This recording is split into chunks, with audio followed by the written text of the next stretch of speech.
és el nom que rep una col·lecció de revistes d'art i cultura catalanes de mitjans del segle XIX fins a la Guerra Civil. De fet, aquest nom ve del propietari original d'aquest fons. O sigui, aquest fons va ser venut a la Universitat Autònoma per un llibreter de vell que s'anomenava Joan Marca i Marca.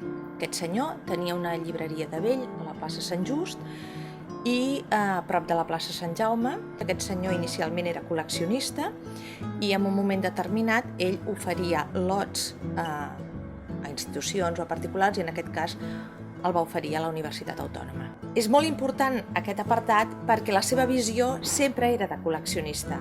Per tant, aquest fons ja tenia una coherència. O sigui, la importància d'aquest fons radica amb la cobertura global que fa d'una època determinada de tots els camps d'aquesta època, que va ser una època de vital importància per la nostra història.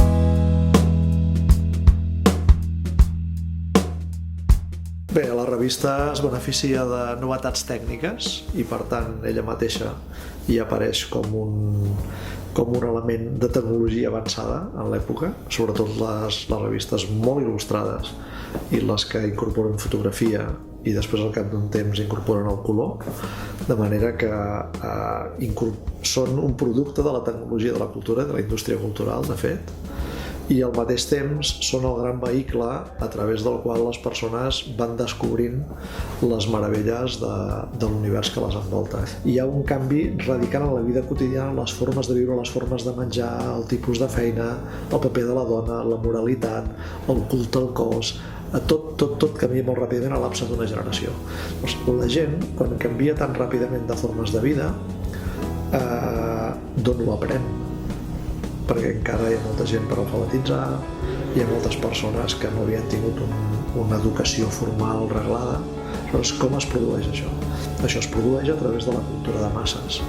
I els vehicles principals de la cultura de masses en aquell moment són la premsa i les revistes. Hi havia revistes molt conservadores i revistes molt avançades. Per exemple, qualsevol intent d'organitzar un partit polític automàticament el que feia era crear una revista o crear un portaveu. Per què? Perquè els mitjans de comunicació organitzen. O sigui, ara tothom entén, per exemple, que al voltant d'una xarxa d'internet s'hi crea una comunitat.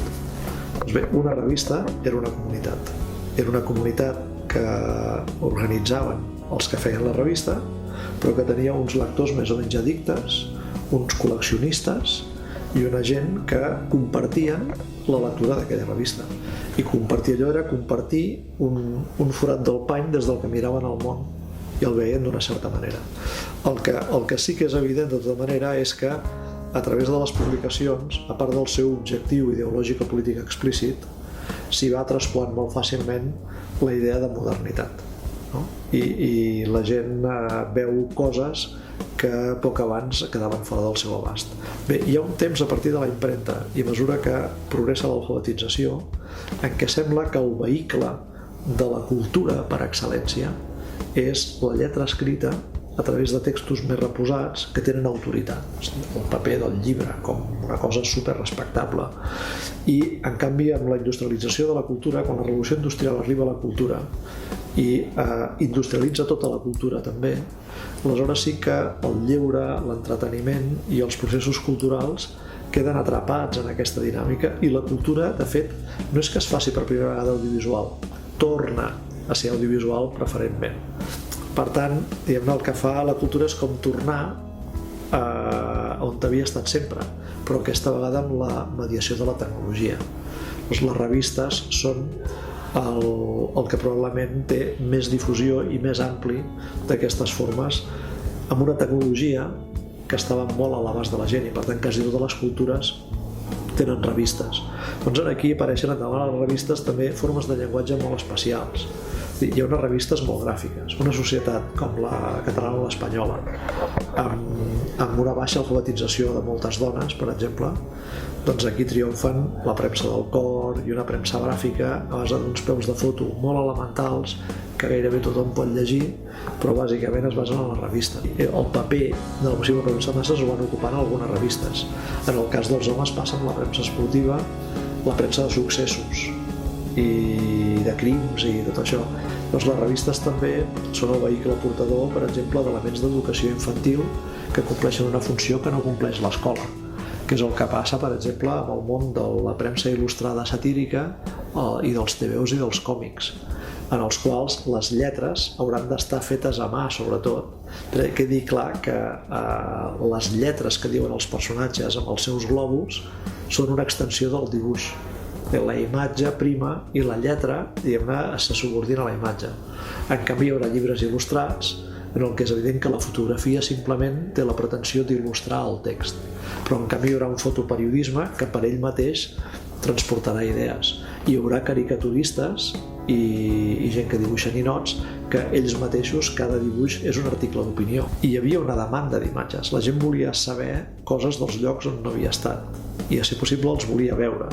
Una part d'això li aniria resolent la fotografia, i després el gravat, i després la fotografia impresa en publicacions il·lustrades. Per tant, les publicacions il·lustrades el que fan és anar a ocupar un espai, un dèficit dietètic de la cultura de molta gent. És a dir, primer, hi ha molt poques imatges que es poden usar industrialment i, per tant, se n'usa i se n'abusa, perquè n'hi ha molt poques. Mica en mica, amb l'explosió de la fotografia, després del cinema, hi anirà havent molta més abundància d'imatges. Per tant, es poden seleccionar millor. I després hi haurà una educació d'imatge. La gent ha d'aprendre a veure cine i aprèn a mirar fotografies. I, per tant, hi ha una evolució també de la qualitat d'aquests materials i també l'habilitat de construir discursos amb aquests materials. És veritat que, inicialment, la imatge només acompanya, reforça, subratlla i està subordinada al que diu el text, i hi haurà un moment que, en alguns àmbits, alguns autors aconseguiran fer, diguem-ne, discursos visuals molt potents. Les revistes il·lustrades, amb un cert look de qualitat, porten molts missatges i significats de la nova societat amb la que s'està somiant, no? Sí, el d'ací d'allà, de fet, el que és sobretot la tercera època, que és la més aparatosa, el d'ací d'allà, segons Alexandre Cirici, ha escrit als anys 60, en un article que va fer Serrador, però ho deia sovint, i ho compartien gent com el Joan Brossa o com l'Antoni Tàpies, era la revista més ben editada del món en el seu temps. Aleshores, que hi hagués una revista de luxe ben editada, que fos la més ben editada del món en la seva època, i que fos en català, això és relativament extraordinari.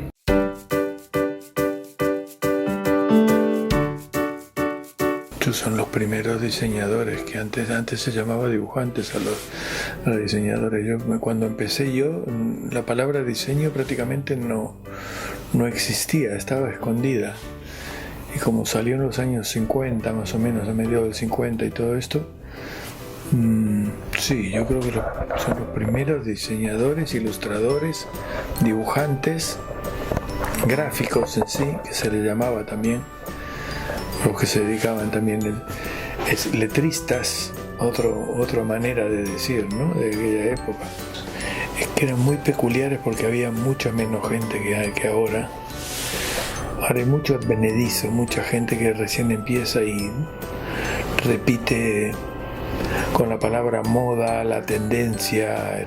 Parece que fuese interesante, pero son repeticiones. Lo de antes era de todo muy nuevo y venía de la esencia del dibujo y el racionalismo alemán, suizo-alemán, digamos, hizo mucho en la parte del diseño gráfico moderno. Yo me quedo con las dos dudas, no siempre, porque evidentemente a mí me pasa igual cuando yo cambio de papel y cambio de lápiz y cambio de seco a húmedo, en el sentido de dibujar en grafito a dibujar en pincel, me cambia toda la idea de concepción, y ahí sería la técnica la que me modifica a mí o que me hace, pero evidentemente soy yo el que cambio al mismo tiempo que lo hago. Cuando lo estoy haciendo, el que modifica es el hombre o la persona provoca algo nuevo a través de esa técnica que está utilizando, ¿no? Yo creo que el artista o el diseñador, en este caso también, se tiene que adaptar a todo esto, y eso lo hace cambiar y evolucionar, siempre para bien, porque claro, se va adaptando y ahí se crean las tendencias o las modas o los estilos que hubo durante las décadas diferentes de la fotografía, el cómic, ahora el graffiti. Es decir, son todos lenguajes maravillosos que son muy autónomos, ¿no? Que se van utilizando todo el potencial que tienen, y los artistas hacen que sea posible esto para llegar a contar o a narrar o a poner en duda ideas visuales que son interesantes de ver, sí. No, yo creo que tienes que tener una cantidad de recursos inmensos para no hacer lo mismo siempre, para no repetirte. Gran preocupación que he tenido siempre yo de no repetirme, y eso es lo que te da libertad expresiva e incorporar cosas. Yo he incorporado inclusive cosas de mi biografía personal a trabajos de encargo, porque me divertía, ¿no? Siempre me aburrió hacer un poco al estilo de tal, o lo primero que se te ocurre, o coger un arquetipo de cosa. Evidentemente ayuda, por supuesto, siempre. Los carteles siempre son carteles cuando tienen texto, cuando no tienen son imágenes solas. Es decir, puedo hablar un poco de esto, precisamente el uso de la tipografía o la explicación de la imagen siempre se ha quedado como en un segundo plano, parece fuera. Bueno, de pronto es lo más importante, en algún momento es muy importante y en otros no. Depende de lo que sea, ¿eh? Yo dudo sobre esto. Claro, o viene de la calle, o viene del arte. El arte popular yo creo que aporta una cantidad de datos impresionante a la profesionalidad. Lo que pasa es que hay que aceptarlo y hay que adquirirlo y hay que asumirlo y hay que creérselo. Yo estoy convencido absolutamente de que viene de ahí. Hay revistas que son verdaderas obras mucho más interesantes de lo que uno se cree.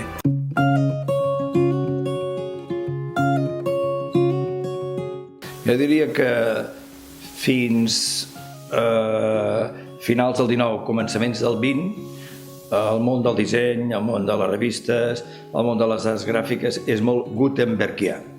Encara està molt lligat als tipus mòbils, al plom, està lligat a la premsa, està a màquines planes, que el bloc va i ve, encara no han arribat les rotatives, i hi ha com una fidelitat a la tipografia. La lletra, els titulars de la lletra, més negra, menys negra, els blocs, la compactesa, són les portades del diari. Es comença a animar una mica amb l'arribada dels anuncis que faran els dibuixants famosos, els pintors, els il·lustradors, però diguem-ne que encara hi ha una fidelitat a que fer revistes i fer diaris és premsa, és tradició gutenbergiana. La litografia, finals del XIX, o l'era del segle XIX, ja canvia la cosa per l'agilitat en el tiratge i la reproducció sobre la pedra que pot fer, o la planxa, que pot fer l'artista, i facilita el món de la impressió amb imatges. I la cromolitografia, que és quan el cartell triomfarà, ja es desprendrà, agafarà autonomia i serà el mitjà de comunicació per tots els carrers i envairà la ciutat i ho farà en color i sorprendrà a la ciutadania, permet crear un sistema que facilitarà l'aprovament als diaris i revistes perquè siguin il·lustrats. I potser el moment exponencial a Catalunya és la revista de Ací d'Allà. La revista de Ací d'Allà dels 30 és la revista, el magazín europeu per antonomàsia. I ja amb bon paper, coixer, amb bona tipografia, amb intervenció d'un dissenyador, que serà un tipògraf emancipat, però que en realitat ja serà un dissenyador, i amb uns enrelligats com per exemple l'Espiral, que era una cosa supermoderna, i amb molta publicitat. I ja quan ve la fotomecànica, els gravats amb trama, que hi ha les fotos de la guerra, els fotoperiodistes, com els Centelles, que seran els que renovaran a casa nostra, es aniran transformant en fotogravadors per facilitar imatges en el món dels diaris. I això farà que entre els fotoperiodistes i els artistes que il·lustren, els il·lustradors que il·lustren per als diaris baixin compaginant la lletra amb una mica d'imatge i molta imatge a la publicitat. Progressivament la fotografia avançarà molt, el fotoperiodisme, les grans agències mundials, Magnum, oferiran molta imatge i no es podrà explicar la Segona Guerra Mundial sense imatges. La fotografia de les guerres va transformant els diaris i cada vegada la imatge té més protagonisme i arribem als anys 50-60 quan els grans magazins europeus transmutaran el món de les revistes i passarà a tenir la imatge total protagonisme. De manera que avui, entre finals del XIX i principis del XX, ja té més pes la imatge que el text. La voluntat de comunicació dels humans, la voluntat d'universalització del coneixement, la voluntat de transmissió, fa que busquem tots els nous mitjans que faciliten aquesta difusió. Després tot es banalitza. Els primers diaris eren molt serios, les primeres revistes eren molt serios, després ja ve la comunicació, després ja ve el màrqueting, després ja ve el merchandising. Jo crec que és la tecnologia, la necessitat que tenim els humans de tenir recursos àgils, ràpids per la difusió, la que ha impulsat les transformacions. Com tot es banalitza, la bomba atòmica està al servei del mal, però està al servei del bé, per la medicina. Per tant, els diaris, les revistes, les pàgines web poden estar al servei del bé i poden estar al servei del mal. I en aquest moment coexisteixen diaris, que podríem dir revistes sèries, de contingut, de reflexió, de pensament, de dretes, d'esquerres, del que vulguis, al costat de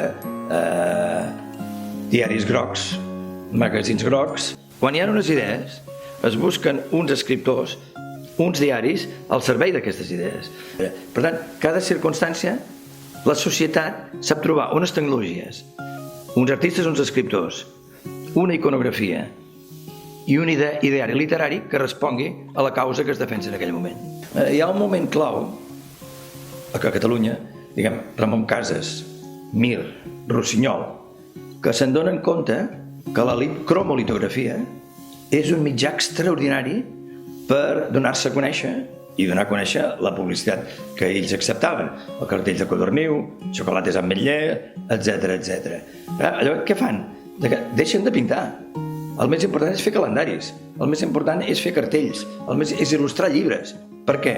Que cada pintura que compra un burgès fan 30.000 cartells que surten per tot el carrer i diuen Casas, Rossinyol, Mir, etc. I per tant, l'artista adapta i pren possessió del llenguatge perquè pot expressar el que vol. Les idees sempre les té el creador, artista, literat, ploma, guionista, del que tu vulguis. Llavors busca el llenguatge més idoni per expressar amb imatges o amb lletra o com sigui allò que vol dir. Per tant, és una interacció. El secret, si responc a la teva pregunta, està en la ment, està en la creativitat. Aquí hi ha una professió que no ha passat mai a la història, que és els caixistes, els componedors, els que utilitzaven la lletra i els tipus mòbils i que dissenyaven la pàgina d'un anunci o dissenyaven la pàgina d'un diari, no? I eren tios molt destres, no eren artistes, eren homes d'ofici que tenien intuïcions estètiques i ho feien més bé o més malament. Llavors, en aparèixer els il·lustradors, els que sabien dibuixar per fer una vinyeta, per fer un anunci, per fer un retrat, aquests van anar veient les possibilitats que hi havia en la imatge en la pàgina impresa, fos llibre o fos revista. I aquests, mica en mica, van anar prenent autonomia, perquè la imatge és més agraïda, la imatge és d'impacte més immediat, la imatge és més de primera lectura.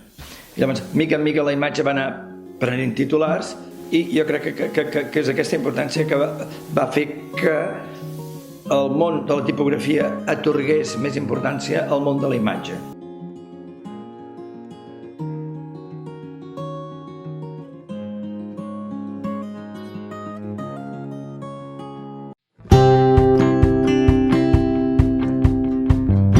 lletra i la imatge és un viatge que comença al segle XIX, al finals del segle XIX, que és quan la imatge comença a introduir-se a les publicacions periòdiques, i veurem en aquest viatge, que finalitza més o menys als anys 40 del segle XX, com es relaciona la lletra i la imatge, precisament, i com en un inici veiem unes publicacions en la que predomina la lletra, i a poc la imatge, gràcies a les innovacions tecnològiques, comença a introduir-se en aquestes publicacions periòdiques, i mica en mica anirà guanyant terreny a la lletra, i al final veurem com aquesta imatge, que naixia com un complement de la lletra, acaba narrant tota sola, o pràcticament sola, i és la lletra la que acaba acompanyant-la i fent de suport per a aquells reportatges fotogràfics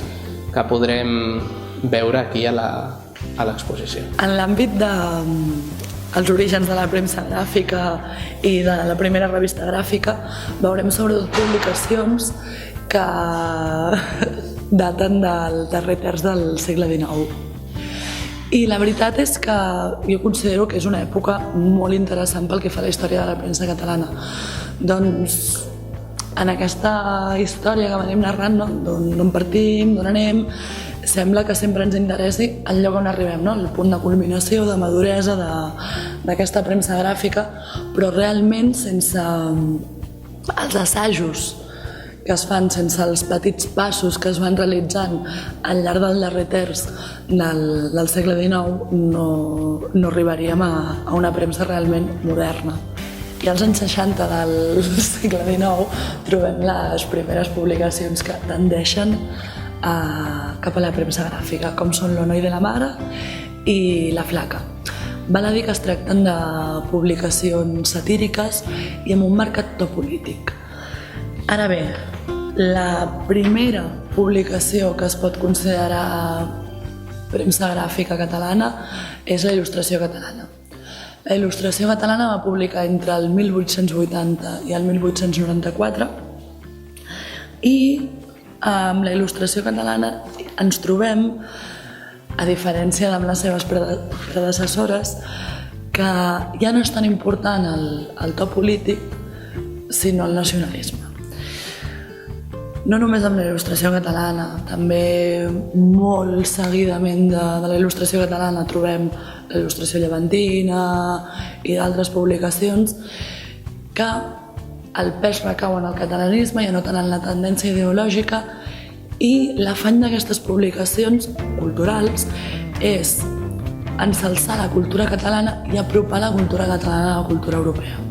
De fet, aquest episodi que tractem del darrer terç del segle i del canvi de segle no deixa d'il·lustrar quin és el profund canvi que pateix la premsa catalana al llarg de tot el segle XIX, que passa de ser un mitjà minoritari a un mitjà de masses, pràcticament, que es consumeix moltíssima més premsa, i el fet que es consumeixi més premsa és el que comporta que hagi de volcar-se cap a la paragràfica, perquè és una cosa molt més immediata i que el públic vol consumir. És per això que és una època d'apogeu de la premsa i es reflecteix amb el nombre de publicacions, amb la periodicitat d'aquestes i amb el caràcter d'aquestes publicacions. En l'àmbit del modernisme, la creació de revistes a Catalunya va ser molt important pel desenvolupament del modernisme. Això va fer que col·laboressin escriptors i pintors i que es fessin dibuixos i gravats per acompanyar els textos literaris. Els autors i els artistes de Catalunya es van servir de les revistes per difondre la seva obra i les seves idees. Les revistes es van produir de vegades en color i pretenien cautivar el públic. No en totes les revistes la imatge tenia la mateixa funcionalitat. Per exemple, en la revista Joventut els poemes eren acompanyats d'il·lustracions com d'Alexandre de Riquer o Utrillo, En el cas de forma, completaven els articles que ocupaven les seves pàgines amb una gran varietat d'imatges d'autors molt diferents, però no tenien res a veure la imatge amb el text. En destacar Joan Cardona i també altres artistes com Ramon Casas, i també en aquesta revista hi havia reproduccions de Goya o Velázquez, que era un gran referent pel modernisme. Destacar a la revista Hispània, per exemple, que moltes de les pàgines tenien il·lustracions a gairebé totes les pàgines. La revista donava molta més importància a la imatge i el text quedava en un segon pla. A finals del segle XIX es van aparèixer els anuncis a les revistes de manera il·lustrada.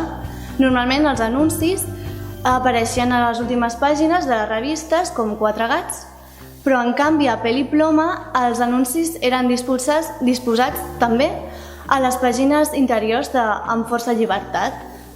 Per exemple, en aquesta revista, a Pell i Ploma, és molt important els anuncis perquè estan tots il·lustrats per Ramon Casas. L'àmbit de l'humor gràfic, la política i la societat és un àmbit que avui dia tenim com a molt recurrent, molt a la mà.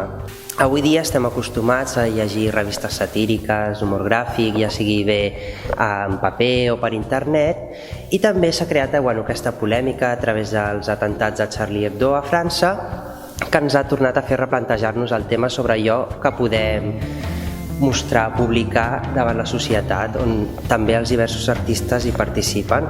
Això no és exclusiu del nostre temps, sinó que això ja passava fa 100 anys, com podem veure en aquesta exposició, en diverses revistes com poden ser Cucut, El Bé Negre, Pepito, on els artistes expressaven la seva crítica a la societat.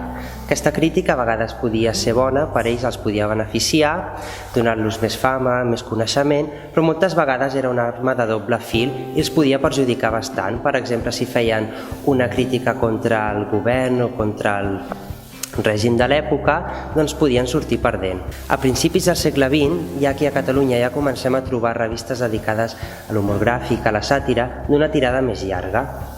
És en aquestes revistes on participen els diversos artistes i diversos intel·lectuals de l'època exposant les seves queixes, però les queixes no sinó per escrit, sinó que les expressen a través de les vinyetes. Els diferents artistes trobaven en aquestes revistes un medi d'expressió per a aquells problemes que tenien la societat del dia a dia, al igual que a nosaltres ens succeeix avui dia, per exemple, les revistes gràfiques o d'humor i de sàtira, on reflexem els nostres problemes, a la seva època també reflexaven els problemes que avui dia semblen ser els mateixos que tenim. Per tant, podem pensar que la societat al llarg d'aquests 100 anys no ha canviat gaire, ja que moltes vegades, a l'observar aquestes revistes, aquestes il·lustracions, ens trobem reflexada la nostra societat d'avui dia en aquella societat del fa 100 anys. Penso que en aquesta exposició, llegint les cartel·les que trobem de les portades de les diferents revistes o inclús consultant les revistes, el públic es pot adonar aquesta proximitat entre les dues societats, tan diferents cronològicament però tan semblants alhora perquè ja que comparteixen molts els mateixos problemes. En l'àmbit de la paraula alliberada trobem l'arribada a Catalunya de les vanguardies literàries que s'estaven portant a terme a la resta d'Europa amb personatges com Apollinaire o Marinetti. En publicacions com Trossos, Art Voltaic o Almanac de la Revista, personatges com Junoi, Soler de Solla o Papasei investigaran a través del cal·ligrama diverses formes d'expressió. En el cas dels cal·ligrames de Papasei trobem un cal·ligrama amb un contingut més polític, en el que es critica l'estratificació social a través de com s'organitzen les paraules en el cal·ligrama. En el cas de Soler de Solla trobem un cal·ligrama que fa referència al record de la seva infantesa. I en el cas de Junoi trobem un cal·ligrama que al mateix temps és una crítica literària, ja que Junoi el que fa és una crítica a una exposició que es va fer de la pintora Hélène Grunov a Barcelona. Un cal·ligrama o una paraula en llibertat és bàsicament un text literari que es pot dir que és un poema, però que no compleix l'organització que normalment trobaríem en la pàgina d'un llibre. Les paraules s'alliberen i es poden col·locar de qualsevol manera i fins i tot aconseguir formes com si fos més o menys una pintura amb paraules o una imatge amb paraules. A l'àmbit dels nous magazins ens trobem en el període de maduresa de la premsa il·lustrada catalana i estarà a l'entorn dels anys 30-40 i serà quan revistes com D'ací d'allà o Documentos de Actividad Contemporánea, la revista C, faran uns reportatges fotogràfics on la fotografia i la imatge narrarà per si sola i la lletra serà un complement d'aquesta imatge.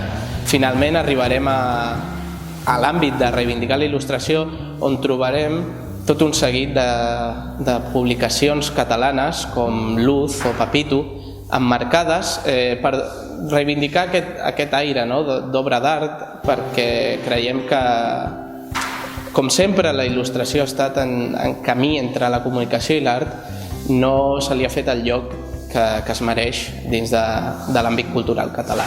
A més, trobarem un àmbit dedicat especialment a Cerdanyola, on amb obres del propi fons del Museu d'Art de Cerdanyola veurem l'important centre cultural que va ser Cerdanyola a inicis del segle XX.